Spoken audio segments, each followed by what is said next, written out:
તો બદલાતું વાતાવરણ ધરતીના તાત માટે ચિંતાજનક બન્યું છે। છેલ્લા 10 દિવસોથી ધુમ્મસ્યું વાતાવરણ રહેવા સાથે હવામાનમાં ભેજનું પ્રમાણ વધી રહ્યું છે, જેના કારણે નવસારીમાં થતા શાકભાજી પાક, બાગાયતી પાકોમાં જીવાત પડવાથી પાકના ઉત્પાદન ઉપર મોટી અસર જોવા મળી રહી છે। રીંગણ, ટામેટા, ફ્લાવર, કોબીજ જેવા શાકભાજી સહિત વેલવાળા શાકભાજી પાકોમાં ભેજના કારણે ચૂસિયા પ્રકારની ઈયળનો ઉપદ્રવ વધ્યો છે, જેથી ખેડૂતોની કમર ફરી તૂટે તેવી સ્થિતિ બની છે।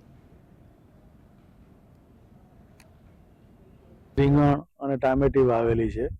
રીંગણની અંદર ફ્લાવરિંગ ને માલ ચાલુ થયો ને આ વાતાવરણ એકદમ 15-20 દિવસથી બદલાઈ ગયું, એને લીધે બહુ મોટું નુકસાન આવે એવું દેખાય છે હાલમાં।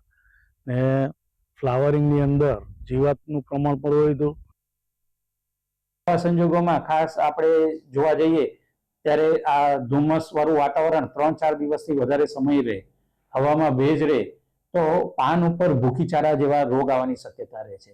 તો એમાં યુનિવર્સિટી દ્વારા ભલામણ કરવામાં આવેલી ફૂગનાશક દવાઓનો યોગ્ય માત્રામાં છંટકાવ કરવાથી આપણા પાનને આ ભૂખીચારાના રોગ સામેથી બચાવી શકાય છે।